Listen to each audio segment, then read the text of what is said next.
Spotted ang aktor na si David Lococo kasama ang hinihinalang real-life girlfriend niya. Ayon sa isang TikTok user, namataan ang dalawa sa may Yes Please Bar sa Bonifacio, Global City, Taguig City, nakaraang July 2, 2024. Kalakip nito ang ilang paparazzi shots kung saan kita si David at ang kasama niyang babae, kausap ang isang lalaki.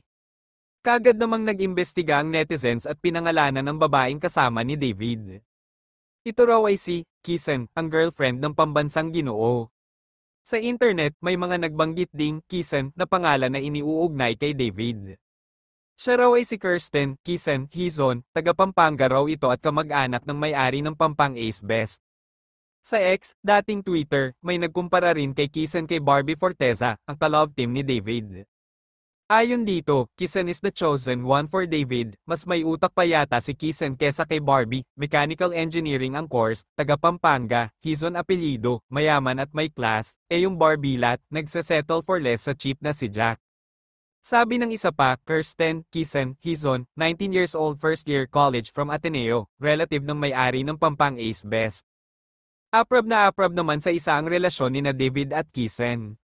Saad niya, tamang-tama. Singkit si Kisen in person. Maganda siya in fairness. Sabi na no need of confirmation kasi real na real talaga ang rumors. Kamakailan lang kasi ay nagkaroon ng rumor si David patungkol sa pag-describe nito sa kanyang type sa babae, at kung taken ba ito or single, ang kanyang naging sagot ay taken. Ito ay usap-usapan sa social media kung totoo nga ba ito, at ngayon nga ay nakumpirma na si David ay taken na.